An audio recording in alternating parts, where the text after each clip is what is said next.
ठीक है। आज हम लोग बात करेंगे फोटोसिंथेसिस के बारे में। क्या होता है फोटोसिंथेसिस? इसको हम हिंदी में कहते हैं प्रकाश संश्लेषण। तो प्रकाश संश्लेषण होता क्या है? तो प्रकाश संश्लेषण होता है हरे प्लांट के अंदर। कहाँ पे होता है? हरे प्लांट के अंदर। तो जितने भी हरे प्लांट हैं उनके अंदर जो लीफ होता है वहां पर प्रकाश संश्लेषण की क्रिया जो होती है संपन्न होती है। ये क्या होता है? प्रकाश संश्लेषण ऐसा कि पौधों द्वारा वह प्रक्रिया जिसमें वो अपने भोजन का निर्माण करते हैं उसे हम प्रकाश संश्लेषण कहते हैं। देखो हमारे अंदर क्या है, हम अपना भोजन पौधों से प्राप्त करते हैं, लेकिन पौधे जो है अपना भोजन खुद से निर्माण करते हैं। तो क्या है, ये हमारा एक प्लांट है। प्लांट में ये रूट है, स्टेम है, ये लीफ है। तो क्या होता है कि प्लांट सबसे पहली चीज कि ये जो सॉइल है, सॉइल से लेता है वाटर, यानी कि वाटर को एब्जॉर्ब करता है और लीफ तक पहुंचाता है। तो ये तो काम हो गया रूट का। अब बात आती है कि लीफ क्या करता है। तो लीफ का एक काम होता है कि लीफ जो है, लीफ के अंदर एक पिगमेंट पाया जाता है जिसको हम कहते हैं क्लोरोफिल। और क्लोरोफिल क्या करता है कि सनलाइट को एब्जॉर्ब करता है। ठीक है, तो दो काम हो गए। पहली चीज कि इसको भोजन बनाने के लिए, यानी कि प्लांट को भोजन बनाने के लिए क्या क्या चाहिए? कार्बन डाइऑक्साइड चाहिए, जल चाहिए और सनलाइट चाहिए। ये तीन चीजों की आवश्यकता होती है। तो प्लांट के अंदर जो लीफ होता है वो क्या कर देता है कि सनलाइट को एब्जॉर्ब कर लेता है। लीफ के अंदर क्लोरोफिल ये मुख्य काम करता है। दूसरी चीज कि जो इसकी रूट होती है, रूटों द्वारा कि ये वाटर को एब्जॉर्ब करके ऊपर ले जाते हैं। तीसरा काम जो है, जो कार्बन डाइऑक्साइड की आवश्यकता है, ये हमारे एटमॉस्फेयर से ले ली जाती है। लीफ क्या करता है? एटमॉस्फेयर से कार्बन डाइऑक्साइड को एब्जॉर्ब करता है। अब ये जो एब्जॉर्ब करने का जो सिस्टम है या गैसेस लेने का जो सिस्टम है कार्बन डाइऑक्साइड, ये कहाँ होता है? तो लीफ के अंदर छोटे छोटे छिद्र होते हैं। ठीक है, उन छोटे छोटे छिद्रों को हम कहते हैं स्टोमेटा। और स्टोमेटा का ये है हमारा स्ट्रक्चर। क्या होता है भाई स्टोमेटा? तो स्टोमेटा एक ऐसी संरचना है जिसमें क्लोरोप्लास्ट पाए जाते हैं। क्या पाए जा रहे हैं? क्लोरोप्लास्ट पाए जा रहे हैं। और ये होता है, ये जो छोटा सा छिद्र दिखाई पड़ रहा है इसको कहते हैं स्टोमेटल पोर। इसको क्या बोलते हैं? Stomatal pore. और स्टोमेटल पोर के जस्ट बगल वाली जो दीवार होती है, ठीक है, ये थोड़ी सी मोटी होती है और इसके बाहर जो होता है एक गार्ड सेल पाई जाती है, जो जैसे ही ये ऑक्सीजन को लेता सॉरी कार्बन डाइऑक्साइड को प्लांट अंदर लेता है, ये फूल जाती है गार्ड सेल्स और ये जो स्टोमेटल पोर है ये बंद हो जाता है। ठीक है, और या हम कह सकते हैं वाटर को जैसे ही एब्जॉर्ब करते हैं, वाटर जैसे ही आता है उसके बाद ये फूल जाती है। फूलने के बाद ये जो स्टोमेटल पोर है क्या हो जाता है? बंद हो जाता है। और जैसे ही इसके अंदर से कार्बन डाइऑक्साइड ऑक्सीजन निकालना होता है, ये फिर से पिचकती है और स्टोमेटल पोर के द्वारा। तो स्टोमेटल पोर वह हिस्सा है, यानी कि रंध्र छिद्र वह हिस्सा है जहां से कार्बन डाइऑक्साइड अंदर जाता है और ऑक्सीजन बाहर आता है। तो कार्बन डाइऑक्साइड इन होता है और ऑक्सीजन आउट होता है। ये प्रोसेस होता है हमारे किसके अंदर? स्टोमाटा के अंदर। स्टोमाटा के अंदर ये जो बड़े बड़े सेल हैं जो कि बीन लाइक स्ट्रक्चर है, यानी कि जो सेम का बीज होता है कुछ इस प्रकार से जो रचना होती है उसको हम कहते हैं गार्ड सेल, जिनकी संख्या होती है 1 और 2। इसमें भी न्यूक्लियस पाया जाता है, वैक्यूल्स पाया जाता है, ये सारी चीजें पाई जाती हैं। और गार्ड सेल के अंदर ही सबसे मेन चीज होती है जिसको हम कहते हैं क्लोरोप्लास्ट। इसका होना बहुत ही आवश्यक है। ठीक है, गार्ड सेल के बाहर 2 लेयर होती है। तो जो अंदर वाली लेयर है, ठीक है, वो क्या होती है? मोटी होती है। और जो बाह्य लेयर है वो क्या होती है? पतली होती है, जिसको हम कहते हैं एपिडर्मल सेल, सॉरी इसको हम कहते हैं आउटर मेम्ब्रेन कह सकते हैं या इनर मेम्ब्रेन कह सकते हैं। तो एक हो गया ये इनर मेम्ब्रेन और ये हो गया आउटर मेम्ब्रेन। ठीक है, और ये जो है एपिडर्मल सेल है। एपिडर्मल सेल का मतलब क्या होता है? यानी कि किसी भी प्लांट के जो अपर सरफेस का जो हिस्सा होता है, यानी कि जो बाह्य परत होती है वो एपिडर्मिस की बनी होती है और उसमें जो पाई जाती हैं कोशिकाएं उनको हम कहते हैं एपिडर्मल सेल। तो ये हमारा पूरा स्टोमाटा हो गया जो कहाँ पाया जा रहा है? लीफ के अंदर पाया जा रहा है। तो ये लीफ का पोर्शन है जिसमें छोटे छोटे छिद्र हैं जिनको हम स्टोमाटा कहते हैं। और स्टोमाटा के अंदर हम क्या देखते हैं? गैसों का एक्सचेंज होता है, यानी कि गैस एक्सचेंज में मदद करते हैं। एक्सचेंज का मतलब होता है अदला बदली। तो गैसों का जो अदला बदली है वो कहाँ होता है? स्टोमाटा के अंदर होता है। तो कार्बन डाइऑक्साइड ले लिया गया, जल ले लिया गया और सनलाइट को एब्जॉर्ब कर लिया गया, ठीक है। और क्लोरोफिल की सहायता से, यानी कि ये पूरे प्रोसेस एक साथ मिल करके भोजन का निर्माण करते हैं, किसका, भोजन का, और इसी में सह उत्पाद के रूप में ऑक्सीजन हमारी निकलती है, ठीक है।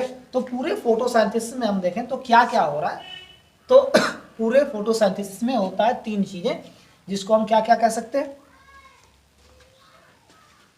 एक को कहते हैं एब्जॉर्प्शन, सबसे पहली चीज क्या हो रही है, एब्जॉर्प्शन हो रही है। एब्जॉर्प्शन का मतलब अवशोषण हो रहा है, यहाँ पे सनलाइट एब्जॉर्ब की जा रही है। दूसरा जो होता है ट्रांसफॉर्मेशन, ट्रांसफॉर्मेशन, यहां पर बदलाव हो रहा है किस चीज का, तो पहली चीज कि ट्रांसफॉर्मेशन हो रहा है, यहाँ पे H2O टूटता है, क्या टूटता है, H2O टूटता है और ऑक्सीजन में बदलता है। मतलब जो हमारे प्लांट के अंदर जो ऑक्सीजन निकाले जाते हैं वो किसके द्वारा निकाले जाते हैं, तो जब फोटोलिसिस होता है, यानी कि फोटोलिसिस ऑफ वाटर, तब जाके हमारा क्या बनता है, ऑक्सीजन बनता है, ठीक है। ये होता है ट्रांसफॉर्मेशन में। और यहीं पर क्या की जाती है कि लाइट एनर्जी को, किसको, लाइट एनर्जी को केमिकल एनर्जी में बदला जाता है, केमिकल एनर्जी में। तो यही है ट्रांसफॉर्मेशन, बदलाव हो रहा है किस चीज का, प्रकाश ऊर्जा का रसायन ऊर्जा में। तो लाइट एनर्जी का मतलब प्रकाश ऊर्जा होता है और केमिकल एनर्जी का मतलब होता है रासायनिक ऊर्जा, ठीक है। और तीसरा जो प्रोसेस चलता है वो चलता है रिडक्शन का, किसका, तो रिडक्शन का प्रोसेस चलता है, जिसको हम कहते हैं हिंदी में अपचयन, ठीक है। अपचयन क्या होता है भाई, इसमें कार्बन डाइऑक्साइड का अपचयन होता है और ये कार्बोहाइड्रेट यानी कि शुगर बना सकता है, या शुगर बनाता है, क्या बना रहा है, तो कार्बोहाइड्रेट जो है CO2 किस में चेंज होगा, CH2O में, ठीक है। रिडक्शन क्या प्रोसेस है और ऑक्सीडेशन क्या प्रोसेस है। रिडक्शन एक ऐसा प्रोसेस है जिसमें हाइड्रोजन जुड़ते हैं, क्या जुड़ते हैं, हाइड्रोजन। तो यहाँ पर कार्बन और ऑक्सीजन थे सिर्फ, अब यहाँ पर क्या जुड़ गया, हाइड्रोजन जुड़ गया, तो ये प्रोसेस कहलाता है रिडक्शन। तो एब्जॉर्प्शन को कहते हैं हिंदी में अवशोषण, क्या कहते हैं, अवशोषण। ट्रांसफॉर्मेशन को कहते हैं रूपांतरण, रूप में परिवर्तन हो गया। और तीसरा होता है रिडक्शन, जिसको हम कहते हैं अपचयन, क्या बोलते हैं इसको, अपचयन कहते हैं। और ये जो पूरा प्रोसेस हो रहा है ये होता है प्लांट सेल के भीतर, ये पूरा प्रोसेस कहाँ हो रहा है, प्लांट सेल के भीतर। अब सेल के अंदर हमने बहुत सारे पार्ट देखे, क्या देखा हमने, माइटोकॉन्ड्रिया, एंडोप्लाज्मिक रेटिकुलम, ठीक है। फिर क्लोरोप्लास्ट हमने देखा, ये मेम्ब्रेन है, सेल मेम्ब्रेन है जिसको हम कह सकते हैं, या जो चीज सेल से बनी होती है। और इसमें ये जो है सेल मेम्ब्रेन है, और ये जो है सेलुलोज का परत है, सेल वॉल जिसको हम कहते हैं। तो ये हो गया सेल वॉल और ये हो गया सेल मेम्ब्रेन, जिसको हम प्लाज्मा मेम्ब्रेन भी कहते हैं, ठीक है। अब क्या होता है कि ये जो होल प्रोसेस है प्लांट सेल के अंदर क्लोरोप्लास्ट में होती है। तो ये जो है दोहरी झिल्ली से घिरा हुआ एक रचना है जिसको हम क्या कहते हैं, क्लोरोप्लास्ट कहते हैं। और क्लोरोप्लास्ट के अंदर पूरी प्रोसेस चलती है, ठीक है। फोटोसिंथेसिस का जो होल प्रोसेस है कहाँ हो रहा है, इसी प्लांट सेल के क्लोरोप्लास्ट में हो रहा है। और ये रहा हमारा कुछ हिस्सा क्लोरोप्लास्ट का। क्या होता है, क्लोरोप्लास्ट के अंदर छोटे छोटे सिक्कों के समान रचनाएं होती है, या सिक्कों का एक ढेर होता है जिनको हम कहते हैं ग्रेनम, ठीक है। और क्लोरोप्लास्ट के अंदर का जो हिस्सा होता है, जो खाली हिस्सा है, ठीक है, उसको हम कहते हैं स्ट्रोमा, ठीक है।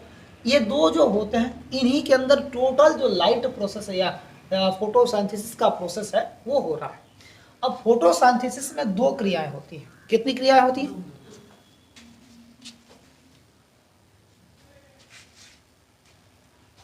2 मुख्य क्रियाएं क्या है, एक 2 मुख्य रिएक्शन होते हैं। एक होती है प्रकाशिक क्रिया अभिक्रिया, प्रकाशिक अभिक्रिया, और एक को कहते हैं अप्रकाशिक अभिक्रिया। क्या होता है प्रकाशिक अभिक्रिया और क्या होता है अप्रकाशिक अभिक्रिया। तो ऐसी अभिक्रिया या ऐसा रिएक्शन जिसमें प्रकाश की उस आवश्यकता होती है उसको हम कहते हैं प्रकाशिक अभिक्रिया, और जिसमें ऐसा नहीं होता है, यानी कि प्रकाश की आवश्यकता नहीं होती है, उसको हम क्या कहते हैं? अप्रकाशिक अभिक्रिया कहते हैं।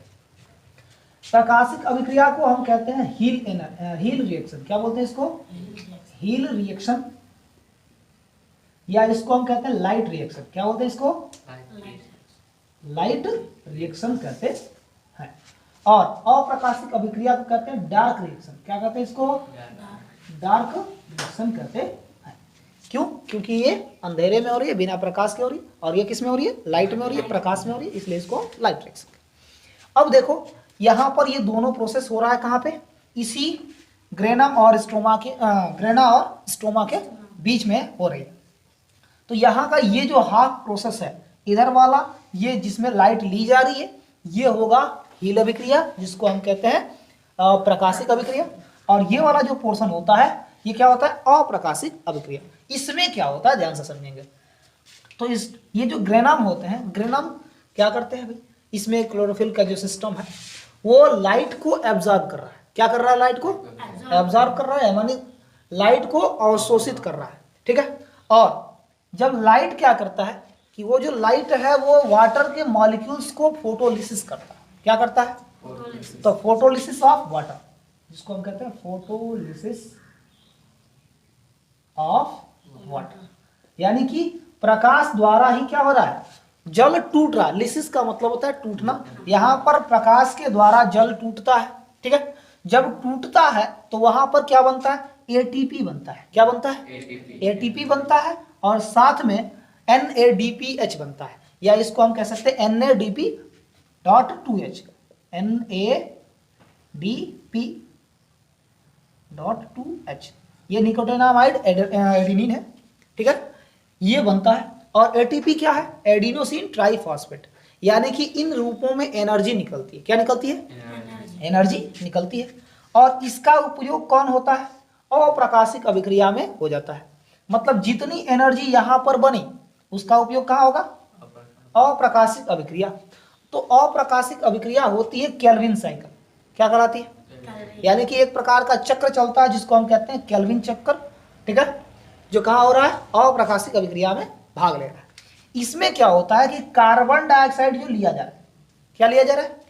कार्बन डाइऑक्साइड, उसको केल्विन चक्र के माध्यम से शुगर में चेंज किया जा रहा है। किसमें चेंज किया जा रहा है? शुगर में। जब ये चेंज करते हैं तो यहां पर भी कुछ निकलता है जो ADP और प्लस फॉस्फेट। ठीक है ना। यानी कि यहां पर ADP बनता है और NADP प्लस बनता है, और ये बार बार ऐसे ही पूरा सर्कल चलता है। और यहां पर दो चीजें बन गई। ये क्या बन गया? C6H12O6। यहां पर बन गया शुगर। और जब ये लाइट वाटर को लिसिस कर रही है, फोटोलिसिस ऑफ जब वाटर होता है, उस कंडीशन में बनता है ऑक्सीजन। यहां से क्या बनेगा? ये ऑक्सीजन बन रहा है। ठीक है। तो दोनों रिएक्शन समझ में आ रहे हैं कि एक क्या है? दो रिएक्शन है। प्रकाशिक अभिक्रिया में क्या बन रहा है? फोटोलिसिस होता है, और फोटोलिसिस के बाद क्या बनती है? ऑक्सीजन बनती है। और डार्क रिएक्शन क्या होता है? यहां पर केल्विन चक्र द्वारा कार्बन डाइऑक्साइड से C6H12O6 बनता है, जिसको हम कहते हैं शुगर। ठीक है। जिसको कार्बोहाइड्रेट कहते हैं। जब कोई भी पौधा जितना उसको आवश्यकता होती है उतना भोजन वो उपयोग करता है, और बाकी जो एक्स्ट्रा मात्रा में भोजन बच जाता है उसको वो स्टार्च के रूप में, यानी कि मंड के रूप में, किसमें? स्टार्च यानी कि मंड के रूप में स्टोर कर लेता है। क्या कर लेता है? मंड के रूप में स्टोर कर लेता है। और जिनका उपयोग हम क्या कर लेते हैं? बाद में कर लेते हैं। जैसे हम भोजन बनाते हैं तो जो भी बनता है वो किसका मात्रा होता है? शुगर। तो स्टार्च चेंज फिर बाद में किस में चेंज हो जाएगा? शुगर में। तो जब हम मुंह में लेते हैं, जब भोजन लेते हैं, यानी कि रोटी हम खाते हैं, तो रोटी में क्या है? स्टार्च की मात्रा है, क्योंकि वो कहां से मिली हमें? प्लांट से। तो ठीक है। अब उस स्टार्च का हमारे माउथ के अंदर ही क्या हो जाता है? पाचन हो जाता है। और स्टार्च किस में टूट जाएगा? फिर से शुगर में, यानी कि कार्बोहाइड्रेट, जिसको हम कहते हैं कार्बोहाइड्रेट में चेंज होता है। इसको हम क्या कर सकते हैं? कार्बोहाइड्रेट। ठीक है। तो ये होल प्रोसेस चलता है। हम बात करें ये क्या है? आउटर मेम्ब्रेन क्या है, इनर मेम्ब्रेन और इंटर मेम्ब्रेनस स्पेस क्या है। तो क्लोरोप्लास्ट का जो है 2 झिल्ली से घिरा हुआ है, तो बाहर वाली झिल्ली को हम कहते हैं आउटर मेम्ब्रेन और अंदर वाली झिल्ली को कहते हैं इनर मेम्ब्रेन। और इन दोनों झिल्लियों के बीच में कुछ खाली स्थान होता है जिसको कहते हैं इंटर मेम्ब्रेनस स्पेस। क्या बोलते हैं इसको? इंटर मेम्ब्रेनस स्पेस कहते हैं। तो जो होल प्रोसेस हो रहा है वो प्लांट के लीफ के अंदर हो रहा है, और जब ये प्लांट के लीफ के अंदर हो रहा है तो इसीलिए हम इसको कहते हैं फूड फैक्ट्री ऑफ प्लांट। यानी कि हाँ, यानी कि ये है फूड फैक्ट्री, जहां पर फैक्ट्री में क्या होता है, किसी भी चीजों का निर्माण होता है या कोई भी चीज बनती है, ठीक है। तो प्लांट के लीफ को हम क्या कहते हैं? फूड फैक्ट्री कहते हैं। क्या बोलते हैं जी? फूड फैक्ट्री कहते हैं। क्यों? क्योंकि यहाँ पर जो है भोजन का निर्माण हो रहा है, और यहाँ पर भोजन का निर्माण होने के बाद प्लांट के अंदर 2 प्रकार की जो है टिश्यूज पाई जाती हैं, ठीक है, जिनको हम कहते हैं जाइलम और फ्लोएम। तो इसमें से जो फ्लोएम होता है वो क्या करता है कि लीफ के द्वारा जो भी बना है भोजन, यानी कि जो भी फूड बनता है, उनको प्लांट के जो एवरी पार्ट हैं उन तक पहुंचाने का काम करता है, और यहाँ पर ऑक्सीजन निकल जाती है और कार्बन डाइऑक्साइड ले लेती है।